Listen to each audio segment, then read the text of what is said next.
We got James McCune in studio. Woo! Hello, boys. Hello, man. How you been? I'm doing great. Good. Doing great. I appreciate you guys having me on. Yeah, absolutely. Thank you for coming down to the studio, man. This is the first time you've been in our new studio. This is the first time you've been in a studio that I've been in like 7 years, we were saying, actually. At least. We met, did a show a while ago. A long time ago. Back in your radio days. Back in the radio days. Thank God those are over. But that was an adventure just like what you just got back from, right? That's right. Yep. Talk to me about Kilibound Adventures. Well, I own a company. It's called Kilibound Adventures. I've had it going for about 10 years. Oh, okay. Going on 12 years. It's very small. It's very boutique-y. Because as you know, this is sort of my side hustle. My real job is being a lawyer. Yeah, so you shouldn't admit that to everybody. I wish I could dedicate 100% truly to this company, Kilibound Adventures. But basically, I bring clients to climb Mount Kilimanjaro, the highest freestanding mountain in Africa. Wow. 19,341 feet. We do safaris, take people to Uganda, gorilla trekking. But our main focus is Tanzania, East Africa, climbing Mount Kilimanjaro. Wow. What an accomplishment. How many of, I don't know what they're, students or guests, how many have you inspired to climb this incredible epic feat? We've had about 100 clients go over the years. Yearly, the total amount of people that climb Kilimanjaro from the entire world is about 30,000 people. Wow, really? So it's a big number, but if you think about it, I mean, St. Augustine gets how many guests? Millions and millions. So it's not a ton of folks. It's a big bucket list item for people. Sure. But of the 30,000 people or so that climb, not everybody makes it. You know, it's no joke. It's a very... So some people don't make it. Not at all. I mean, So how many people have died with you? Yeah. Just kidding. I'm just I kidding. can't answer that question. I plead the fifth. No, luckily with my company, we have had, which is very rare, 100% success. Wow. That's awesome. Yeah, man. That is really cool to say. Cool. So, like, what kind of shape do you have to be in to do this? Well, that's a great question too. It is a non-technical climb. It's not like we're rappelling up the mountain. We don't have ropes or anything like that. So anybody can do it. Huh. We've had people as young as 11 years old climb. Okay. And on our most recent trip, we had our oldest client who was 71. Wow. In my inaugural climb, when I had all my guinea pigs to see if I could really do this, I actually brought my mother, who was 68 years old. Wow. Awesome. And she did it.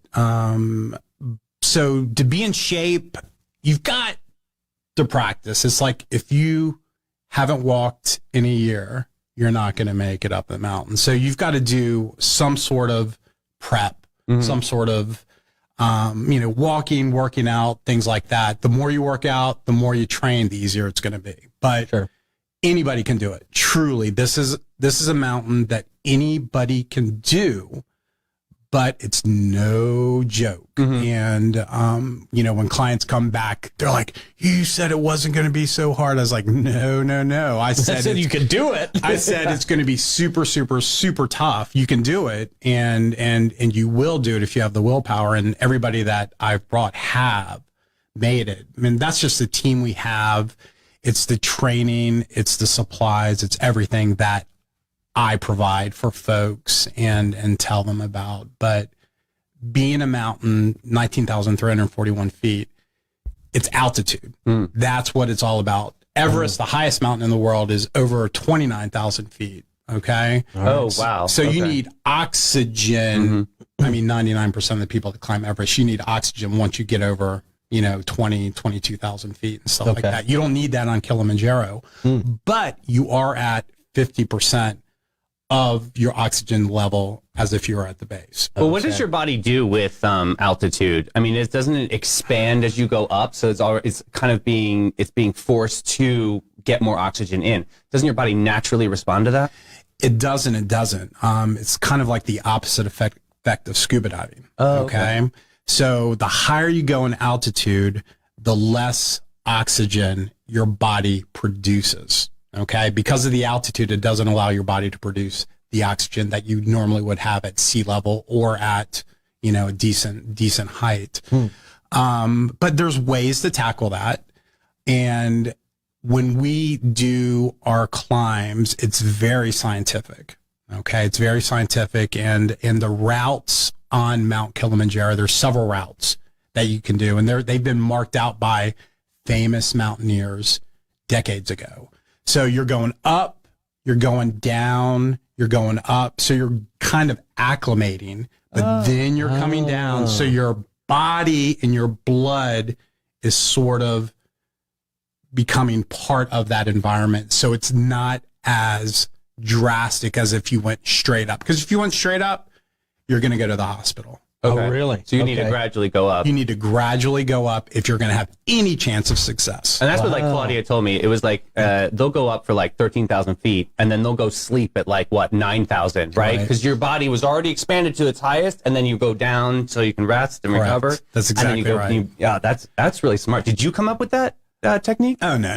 Oh, that's pretty interesting. No. You should have just taken credit. He's like, nobody's going to fact check you. Totally taking credit for that. These are guys, going back, 100 years ago, climbing Everest and stuff like that. And it's very interesting. And you can kind of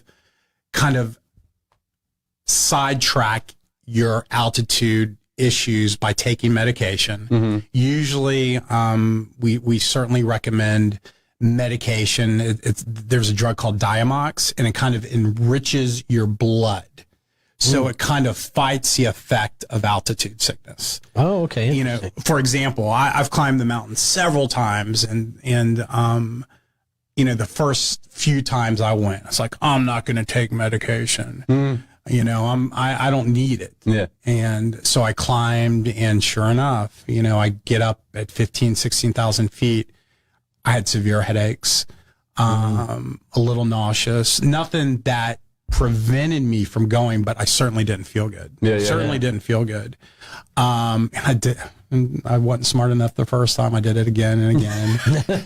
Definition of chaos is, yeah. And then I was like, this next time I go, I'm going to take some Diamox. And sure enough, boom. It made a huge difference. Cool. Huge difference. So most clients I urge to take Diamox or a similar type of drug to help enrich your oxygen. And it makes it for an easier time. But every single person that goes, I've never had anybody say,